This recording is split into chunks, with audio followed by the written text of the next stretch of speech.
Oke, selamat sore. Hari ini kita akan belajar berdiskusi juga kalau ada yang mau didiskusikan mengenai peranan keluarga bagi perkembangan anak, khususnya anak usia dini. Kemarin kalian sudah presentasi, udah ada yang bahas tentang grandparents, kakek nenek, terus saya ada kelompok yang udah bahas tentang atmosfer. Silahkan dimasukin ke Google Classroom ya, saya udah kasih tempatnya pekerjaan kalian. Oke, sekarang kita mau fokus di peranan keluarga bagi perkembangan anak, khususnya anak usia dini. Rangkaian kehidupan manusia itu mulai dari kandungan, ini karena bab terakhir ya, bab terakhir mata kuliah kita nih, kita mau review sejenak. Ingat nggak awal-awal kita belajar apa? Konsepsi dan, ada yang ingat? Prenatal. Iya, konsepsi dan prenatal, masa kandungan, akhirnya lahir bayi, terus early childhood, bayi infancy and toddlerhood, terus early childhood, terus middle childhood, sampai nanti remaja, dewasa, sampai akhirnya meninggal. Itu siklus kehidupan. Di setiap siklus kehidupan itu, kita punya tugas perkembangan maupun peranan yang harus dijalani pada setiap tahapan kehidupannya. Kasih sayang orang tua atau pengasuh selama beberapa tahun pertama kehidupan merupakan kunci utama perkembangan sosial anak. Meningkatkan kemungkinan anak memiliki kompetensi secara sosial dan penyesuaian diri yang baik pada tahun-tahun awal anak, prasekolah, dan sesudahnya. Perlu diketahui juga oleh orang tua, khususnya kedua orang tua ya, kalau yang masih lengkap, bahwa pertumbuhan dan perkembangan anaknya tergantung dari pengasuhan, pendidikan, dan pengajaran yang diberikan oleh orang tuanya, yakni ayah dan ibunya. Pengecualian bila ayah dan ibunya tidak ada, yaitu berarti significant person, pengasuh yang lainnya, misalkan tabibunya atau paman bibinya yang mengasuh anak itu. Gaya asuh orang tuanya juga udah dibahas kemarin. Rata-rata sama. Tiga ini ya. Kalau Baumrind, saya ambil dari Baumrind dalam Papalia Osvelman 2009. Ada tiga, itu authoritarian. Menekankan pada kontrol dan kepatuhan mutlak atau bahasa Indonesia suka dikenal dengan otoriter. Misalnya, kalau pokoknya kamu harus masuk ke dokteran, titik. Kalau nggak masuk ke dokteran, nggak usah kuliah. Atau nggak usah pulang. Misalkan, itu otoritarian. Jadi kontrol patuhannya mutlak. Ada juga pola asuh permisif. Jadi dia tuh lost, lebih bebas sih menekankan ekspresi diri dan regulasi diri. Jadi terserah anaknya. Kamu kuliah di mana ya terserah. Gitu. Nah, terus yang ketiga ini autoritatif atau demokratif ya, orang tua yang demokrasi atau autoritatif ini menekankan individualitas anak namun juga menekankan aturan sosial di tengah-tengah. Otoriter enggak, tapi dilepasin juga enggak. Jadi ada negosiasi, misalnya kamu mau kuliah apa nak? Ditanya. Aku mau kuliah desain grafis atau aku mau jadi penari. Oke, kalau mama atau papa atau ayah atau ibu maunya kamu pekerjaan yang maunya kamu kuliah karena ayah dan ibu juga udah nabung dari dulu, jadi memang ada uang untuk biaya kamu kuliah. Kalau kamu pengen jadi penari boleh, tapi bisa gak kamu kuliah, coba dulu aja kuliah dulu misalnya. Jadi ada negosiasi, win-win solution. Jadi nggak kamu pokoknya harus kuliah, atau ya udah terserah kamu mau apa aja gitu. Enggak, di otoritatif tuh ada di tengah-tengah kutubnya. Kalau di antara otoriter sama permisif. Terus ada disiplin. Disiplin itu kalau kita pola asuh pengasuhan mau siapa aja pasti ada namanya disiplin. Disiplin itu metode pembentukan karakter dan untuk mengajarkan kontrol diri dan tingkah laku yang dapat diterima. Jadi disiplin itu gunanya untuk apa? Untuk ada kontrol. Kontrol diri dan tingkah laku yang dapat diterima oleh siapa? Oleh masyarakat. Orang tua terkadang menghukum anak untuk menghentikan perilaku yang tidak diharapkan. Namun biasanya anak lebih dapat belajar dari penguatan akan perilaku yang baik. Jadi biasanya kalau misalkan anak mau main gadget, nggak boleh langsung diambil handphonenya. Anaknya ngamuk sengamuk-ngamuknya. Apalagi sekarang pandemi kan semuanya anak kecil bohong aja kalau nggak terpapar sama gadget. Terpapar sama gadget tuh bisa tontonan, bisa handphone, bisa TV, atau apapun ya yang berbentuk screen layar.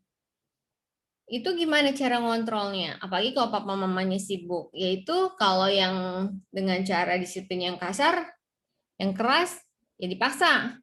Tapi kalau enggak ya negosiasi. Nah, kita akan lihat di sini beberapa contoh penguatan dalam upaya untuk menguatkan perilaku yang baik.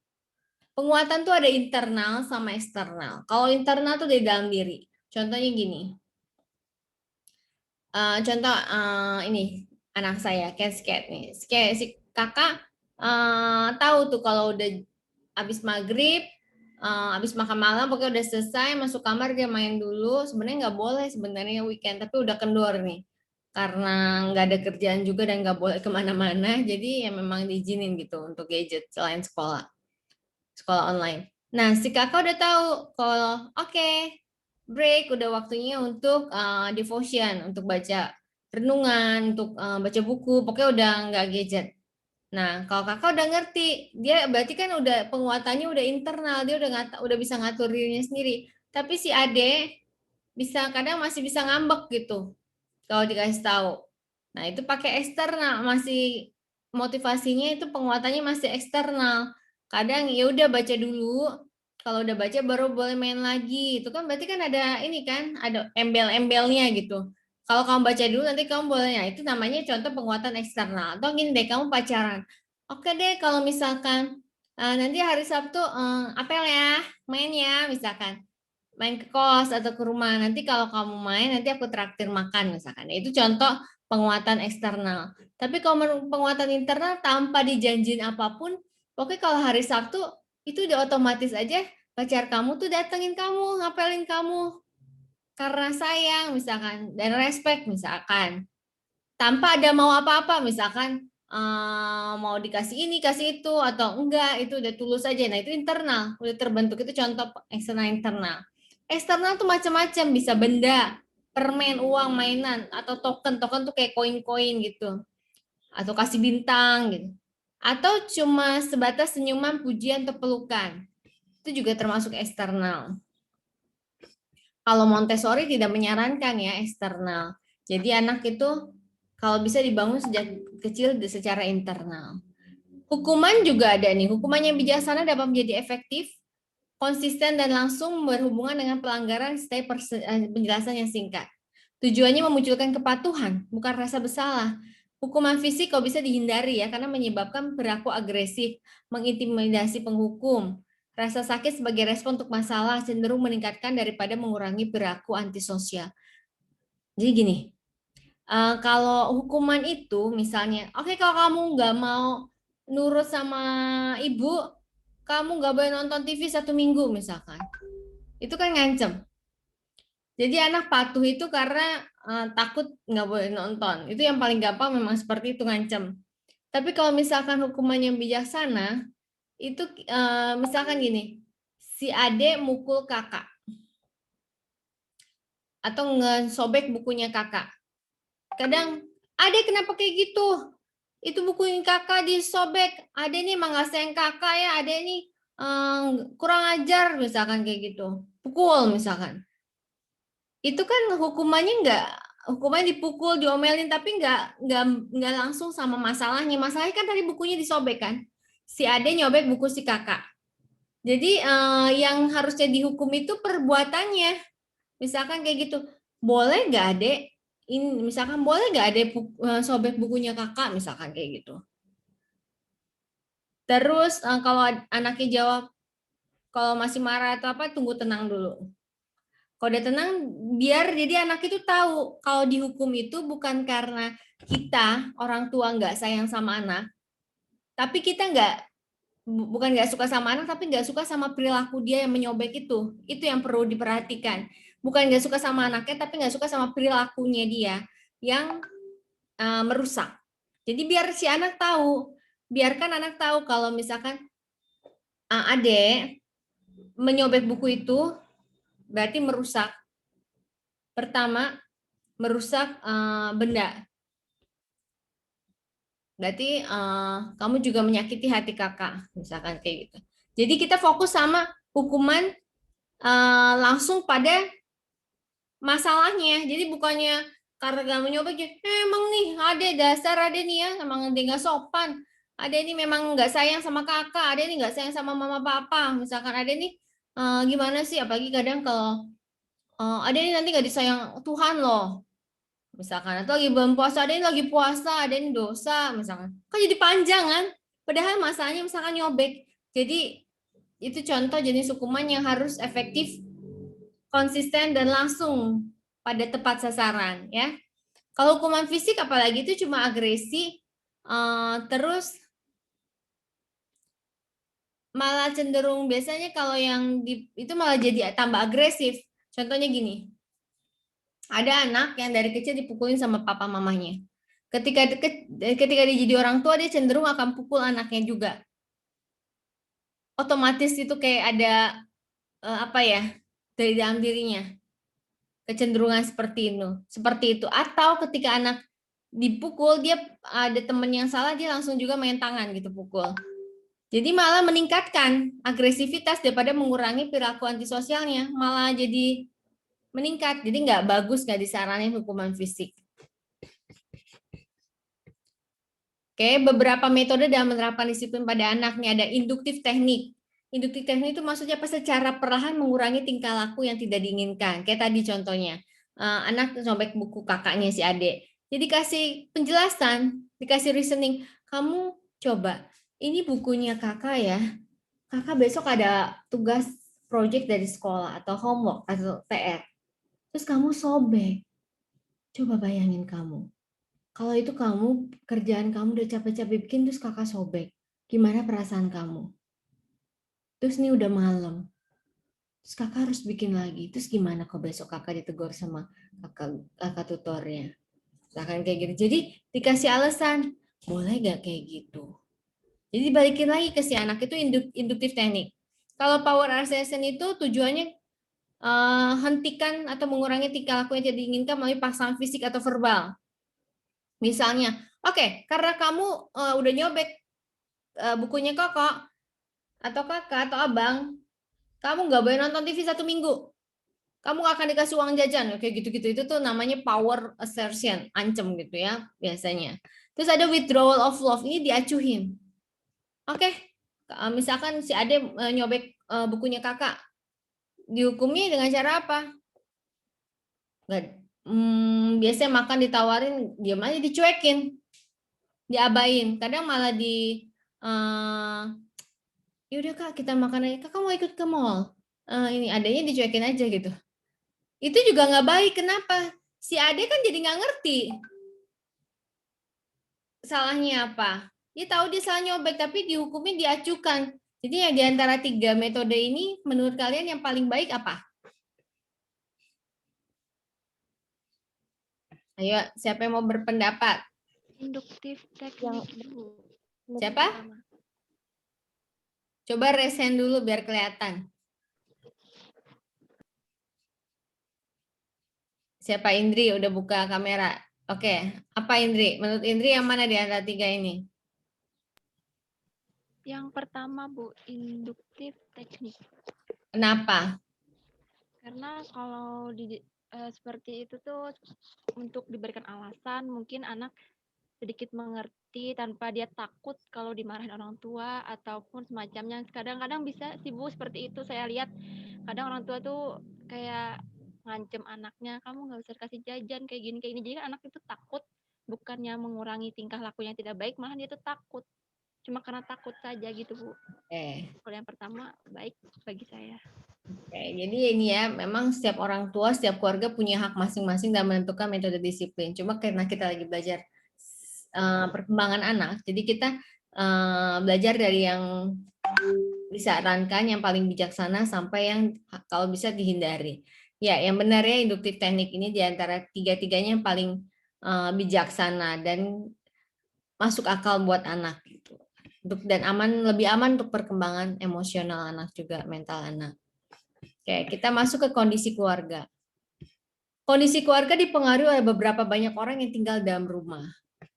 Jadi ada satu keluarga, ada dalam satu rumah itu ada yang nuclear family, ada yang extended family. Nuclear family itu keluarga inti.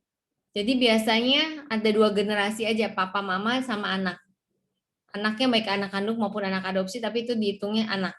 Jadi orang tua sama anak itu nuclear family. Terus ada namanya extended family, namanya juga extended family. Berarti itu hubungan keluarga yang lebih dari multi generasi. Dari kakek, nenek, boe, tambi, kai, misalkan. Terus ada paman, bibi, papa, mama, bahkan sepupu, semua tinggal satu rumah. Itu kayak rumah betang ya.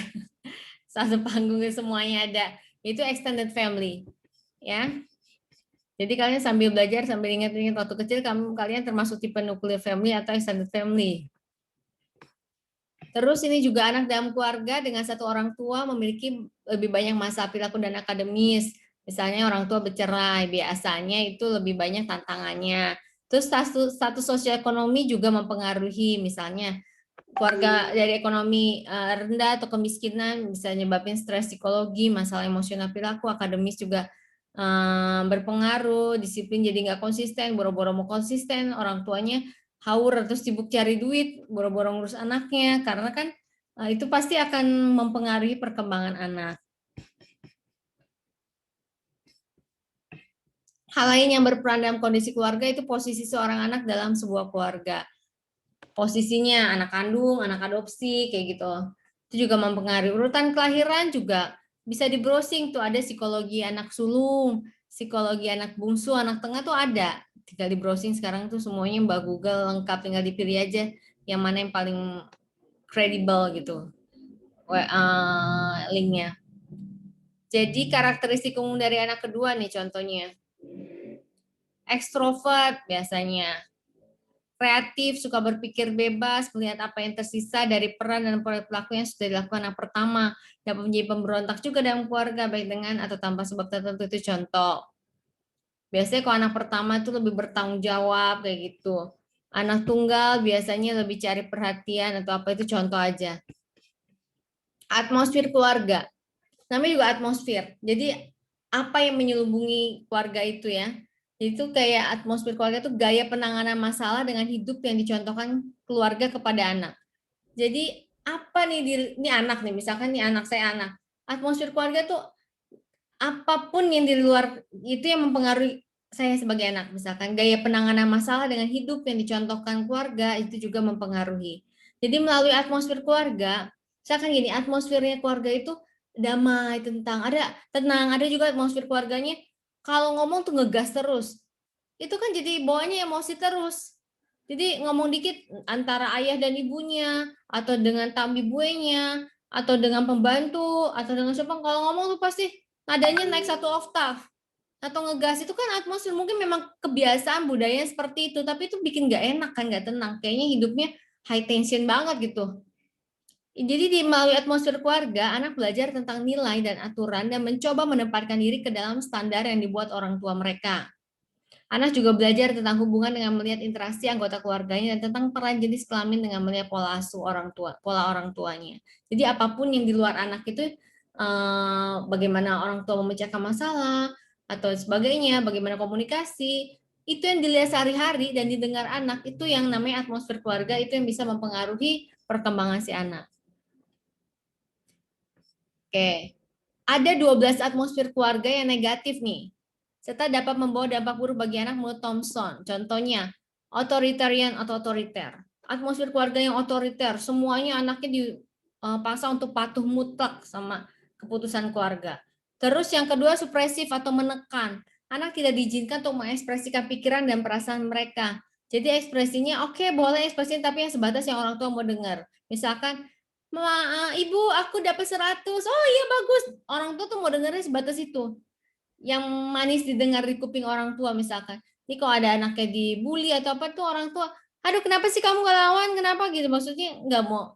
Ada orang tua yang seperti itu, jadi neken maunya dengar, oke kamu kalau ranking, kalau yang bagus-bagus aja dia mau dengar. Ketika anaknya punya masalah atau yang negatif atau yang dia gagal atau apa, orang tua nggak mau dengar. Kok bisa gagal sih, kamu nggak belajar ya? Makanya belajar dong, jangan main game aja, misalkan kayak gitu. Padahal belum tentu gara-gara dia main game. Mungkin ada satu dan lain hal. Atau atmosfer keluarga yang rejektif, menolakan. Anak merasa tidak disayang dan tidak diterima dalam atmosfer keluarga ini tentunya pasti berpengaruh terhadap tumbuh kembang dia ya. Disparaging. Disparaging itu anak yang dikritik semua orang dalam keluarga. Jadi kayak telur busuknya. Jadi kalau misalkan, ini kenapa makanan habis? Oh, itu si A yang ngambil, si Ucok misalkan. Contoh ya, nama hanya contoh. Eh, terus misalkan, ini kenapa berantakan airnya tumpah? Oh, itu si Ucok. Pokoknya gitu deh. Di rumah pasti kambing hitamnya, telur busuknya, scapegoat-nya lah. Itu tuh si A atau si B. Ada loh yang kayak gitu di keluarga. Bayangin dong dia dibully sekeluarga. Jadi kalau misalkan ada yang nggak beres, pasti oh itu si itu gitu. Nah itu contohnya. Itu pasti akan pengaruhnya negatif. Terus high standard. Nah ini orang tua yang anak akan merasa tidak disayang kalau tidak memenuhi standar. Takut gagal mengarahkan pada stres yang biasanya orang seorang perfeksionis. Jadi maunya misalkan orang tua semua rapi, bangun tidur tempat tidurnya harus rapi misalkan, makan nggak boleh berantakan, dicuci lagi. Kalau harus ranking 1, kalau nulis nggak boleh keluar garis, mejanya harus rapi. High standar, perfeksionis. Itu juga bisa bikin stres anak gitu. Inharmonious itu keluarga yang nggak akur, papa mama berantem, misalkan disiplinnya nggak konsisten, karena papa mamanya misalkan mau ngambil hati anak, nggak boleh makan es krim, ini dikasih sama mamahnya misalkan, nggak boleh kasih uang jajan di weekday, bolehnya weekend aja dikasih sama papahnya misalkan, nggak konsisten, kasihan anaknya. Terus tadi itu inharmonious ya. Nah, ini juga inkonsisten. Inkonsisten ini ada hubungannya juga dengan inharmonious, banyak penyebabnya. Jadi metode disiplin yang tidak konsisten ini bisa merusak anak. Jadi masih kurang lebih sama yang poin 6 ya. Jadi kurangnya pengendalian diri, motivasi yang rendah, fokus pada diri, ketidakstabilan, dan hubungan interpersonal yang buruk seringkali merupakan akibat dari ketidakkonsistenan dari pola asuh. Materialistik, jadi anak belajar kalau aku akan dihargai kalau aku punya sesuatu yang nggak dipunyain orang lain. Jadi materialistik, ada orang tua kan, kamu nggak usah main sama si A ya, itu orang miskin misalkan. Sinetron banget ya. Tapi ada loh keluarga yang kayak gitu. Jadi hanya boleh anaknya main berteman dengan yang kaya-kaya aja gitu. Jadi terus dia juga kalau ke sekolah mobilnya bagus, misalkan harus semua barang-barangnya branded kayak gitu. Saya dulu ingat banget waktu kuliah ya memang orang kaya gitu. Jadi tapi untungnya tidak sombong gitu. Ada orang yang tidak sombong. Jadi dari misalkan kalau bajunya kuning itu dari rambutnya sampai soft lens-nya sampai bajunya sampai mobilnya warna kuning. Jadi kalau ke kampus kayak gitu, saya ada di teman kayak gitu. Tapi kan orangnya baik. Jadi kalau misalkan hari itu warna merah, dari ujung kepala sampai baju sampai tasnya, sampai sepatunya sampai mobilnya warna merah. Keren kan? Itu udah berapa banyak mobil dengan warna-warni. Kayaknya showroom ya rumahnya. Gitu. Jadi itu ada yang kayak gitu, tapi ya nggak tahu ya, ke saya sih tidak sombong gitu, maksudnya ke teman-temannya nggak sombong. Jadi tapi ada orang yang eh, sombong, jadi semuanya dia hanya menilai keberhargaan seseorang itu dari materi gitu lah, intinya seperti itu. Nyari pacar juga harus yang tajir gitu, kayak kalau enggak berarti nggak level gitu ya. Itulah, ada yang kayak gitu. Kalau ih kok ada ya orang kayak gitu, ada, jangan-jangan kalian. Oke, overprotective. Ini ada orang tua yang lebay banget gitu. Maksudnya sayang boleh, tapi lebaynya gini. Masa setiap menit, hampir setiap jam diteleponin, di WA-in, kamu di mana nak? Udah makan belum? Lagi kerja kelompok, Bu. Ayo kamu udah pulang belum? Kayaknya baru sejam lalu udah di WA-in lagi. Nah, itu ada orang tua yang memang overprotective. Jadi bahkan kalau anaknya salah nih, yang terburuk ya, ya salah pun dia tetap dilindungin. Jadi orang tua ini jadi membuat anak itu jadi bergantung banget sama dia karena overprotective banget. Nggak usah itu, nggak usah ke sana, itu nanti ibu aja yang ke sana, atau nggak usah ini, biar ibu aja. Jadi anaknya jadi manja kalau keterusan. Nggak boleh pergi ke sana sendiri, nggak selalu diantar, nggak boleh ke mall misalkan sendiri sama teman, pasti ditemenin. Itu kan anaknya jadi bisa bergantung sama orang tua. Terus pitying, maksudnya apa? Anak ini orangnya kasihan, kasihan. Jadi anaknya ini mengasihani diri dan minta pertolongan orang lain. Misalkan gini, aduh nak, kenapa sih kamu ulangan jelek mulu? Kamu tahu gak bayar SPP tuh mahal. Kamu tahu ibu jualan gorengan, ibu tiap pagi jualan di warung. Kadang laku, kadang nggak laku. Kita ini bukan orang kaya, nah. Ini kita tuh, jadi kayaknya kasihan banget deh hidupnya. Jadi anak itu juga akan merasa, jadi mentalnya mental dikasihani gitu. Hidup itu mental dikasih.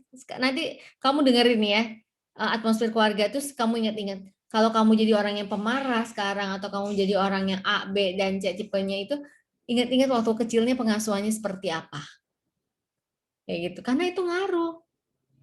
Makanya pentingnya kita tuh tahu ini wawasan ini. Ya, ini bonus untuk nilai wawasan kalian. Hopeless, ini juga yaitu ini piting tuh yang mengasihani diri, ini kurang lebih sama nomor 11.